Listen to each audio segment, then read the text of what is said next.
నమస్కారాలండి. ఈరోజు భవిష్యత్ గ్యారంటీ ప్రోగ్రాంలో ఈ యొక్క కుసుమ హరిజన ద్వారా ఏరియాలో మొదలుపెట్టాం. ఇంతవరకు కొన్ని ఇళ్ళు తిరిగాం. అయితే వాళ్ళ యొక్క స్పందన అమరికం వాళ్ళందరూ ఒకటే అంటున్నారు సార్, 2014 నుంచి 19 జరిగిన డెవలప్మెంట్ మాకు ఇంకా కళ్ళకు కట్టినట్టు. ఎవరు చేసిన డెవలప్మెంట్, మీరు ప్రతి కాలనీ తిరగటం, ఎక్కడెక్కడ ఏమేమి సమస్యలు ఉన్నాయో ఐడెంటిఫై చేసుకోవటం, అప్పటికప్పుడే అధికారులకు ఆదేశించడం, అధికారులు వెంటనే వాటికి కావాల్సిన టెండర్ని పిలవటం, ఇమీడియట్గా ఇంప్లిమెంట్ చేయటం, రోజుల్లో కంప్లీట్ చేశారు.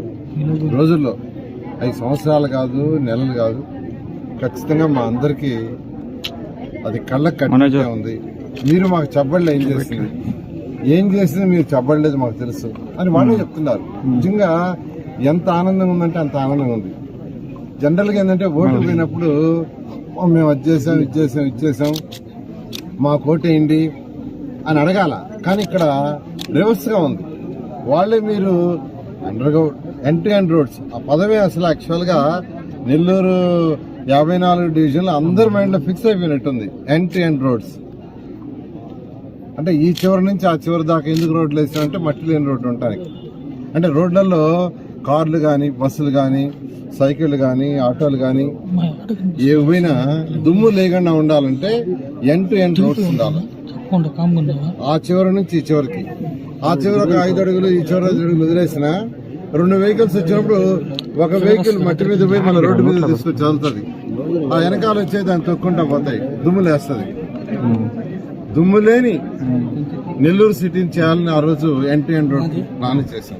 ఎందుకంటే డెవలప్డ్ కంట్రీస్ అన్ని ఎక్కడైనా తీసుకోండి, అన్నిట్లో అదే విధంగా ఉంటుంది. అదేవిధంగా మీకు అందరికీ తెలుసు, అండర్గ్రౌండ్ సివరేజ్, దోమలు లేని నెల్లూరు సిటీ చేయాలి. 54 డివిజన్లో ఎక్కడ దోమలు ఉండకూడదు. దోమలు ఉండకూడదు అంటే అండర్గ్రౌండ్ సివరేజ్ ఒకటే మార్గం. డెవలప్డ్ కంట్రీస్ లో దోమలు చాలా చాలా తక్కువ ఉంటాయి. ఎందుకంటే ఎక్కడ వాటికి ఆస్కారం ఉండదు. ఇళ్లలో, బాత్రూమ్లో కానీ, టాయిలెట్స్ లో కానీ, వంటగదిలో నీళ్ళంతా భూమి లోపల పైపుల్లో ఎక్కడికి వెళ్ళిపోతాయి. అక్కడ మళ్ళీ ట్రీట్ చేస్తారు, దాన్ని ట్రీట్ చేసి బయటకు వదులుతారు. అలాంటి సిస్టమ్ నెల్లూరు తీసుకొచ్చే నెల్లూరు సిటీ 54 డివిజన్లకి అది 90% అయింది. కొద్దిగా మిగిలిపోయింది, దాన్ని వదిలేశారు. డ్రింకింగ్ వాటర్ నేను చెప్పలే, మనుషులకి జబ్బులు తగ్గాలంటే డ్రింకింగ్ వాటర్ స్వచ్ఛమైంది ఉండాలి. ఎవరైనా కోరుకునేది స్వచ్ఛమైన నీరు.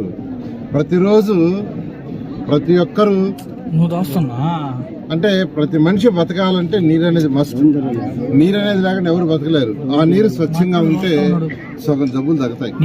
అందుకనే సంగం బ్యారేజ్ నుంచి 37 కిలోమీటర్లు లైన్ వేసాం, ప్రతి ఇంటికి కనెక్షన్ ఇచ్చాం. దాన్ని ప్రజలు బుక్ చేస్తున్నారు. వాళ్ళు బ్లూ పైప్ లైన్ అంటున్నారు, బ్లూ లైన్లు. సార్ మీరు వేసిన బ్లూ లైన్లు చూడండి అట్నే ఉన్నాయి, వాటికి పూర్తిగా వాటర్ కనెక్షన్ ఇవ్వలేదని. అది కూడా ఈ ప్రభుత్వం చేసిన తప్పు. ఎందుకంటే ప్రజలకి, ప్రతి మనిషికి కూడు, గుడ్డ, నీడ, ఆ తర్వాత ఇన్ఫ్రాస్ట్రక్చర్, అది చేయాల్సిన బాధ్యత మున్సిపాలిటీస్ది, ప్రభుత్వానికి. దాన్ని దృష్టిలో పెట్టుకుని నెల్లూరులో అనేక కార్యక్రమాలు చేశాం. వాటిని వాళ్ళు గుర్తు చేస్తున్నారు. నిజంగా జనరల్ గా ఓటర్స్ అడగని పోయినప్పుడు చెప్పుకోవాలి, మేము అది చేసాం, ఇది చేసాం. వాళ్ళు మీరు ఏం చెప్పలేదు సార్, మాకు అన్నీ తెలుసని వాళ్ళు వరుసగా చెప్తున్నారు. చాలా సంతోషంగా ఉంది. నిజంగా ఈ యొక్క వాడలోకి ఎక్కువ మంది పూర్ పీపుల్ కూడా ఉన్నారు. నేను ఇప్పుడే యాక్చువల్గా ఒక ఇంట్లో పోతే వాళ్ళు, మా కార్యకర్త కూడా యాక్చువల్గా వాళ్ళు చెప్తే ఏంటంటే వాళ్ళ హస్బెండ్ పెయింటరు, వాళ్ళకు ఒక పాప చదువుతుంది. ఏమవుతామమ్మా అంటే లాయర్ అవుతానని. నిజంగా చాలా చాలా ఎమోషనల్గా చెప్పింది. వాళ్ళ మదర్ అయితే కన్నీళ్ళు పెట్టుకున్నది. వాళ్ళ బయట కాలేజీలో చాలా ఇబ్బందిగా ఉంది సార్, ఎందుకంటే పెయింటర్ మా హస్బెండ్ అని. ఇలా యాక్చువల్గా పేదలు, నిరుపేదలు ఉన్నారు. వాళ్ళందరూ కూడా ప్రభుత్వం తరఫున సపోర్ట్ చేయాల్సిన అవసరం ఉంది. ఖచ్చితంగా 2024లో అత్యధిక మెజారిటీ సీట్లతో తెలుగుదేశం ప్రభుత్వం వస్తుంది. ఖచ్చితంగా పేద ప్రజలు ఎవరైతే ఉన్నారో వాళ్ళందరికీ చేతులు ప్రభుత్వం ఇస్తుంది.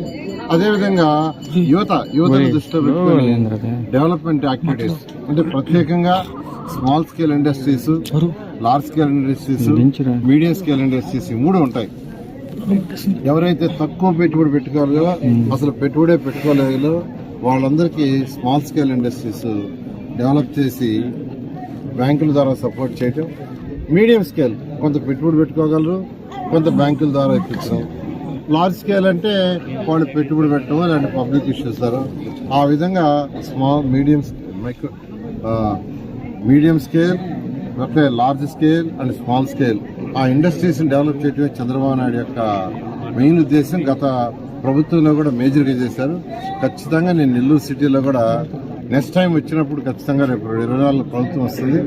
నెల్లూరు సిటీలో ప్రజలకి ఎవరైతే ఇప్పుడు చదువుకుంటున్నారో యువత వాళ్ళందరికీ అవసరమైన వాళ్ళకి small scale, large scale, medium scale మీద దృష్టి పెట్టి వాళ్ళ ఆదాయాన్ని రాబోయే 5 సంవత్సరాలు రెట్టింపయ్యేటట్టుగా చేయడం జరుగుతుంది. మరిన్ని వీడియోస్ కోసం ఛానల్ ని సబ్స్క్రైబ్ చేయండి. లేటెస్ట్ అప్డేట్స్ కోసం వాట్సాప్ ఛానల్ ని ఫాలో చేయండి. అండ్ లింక్ డిస్క్రిప్షన్ లో ఉంది.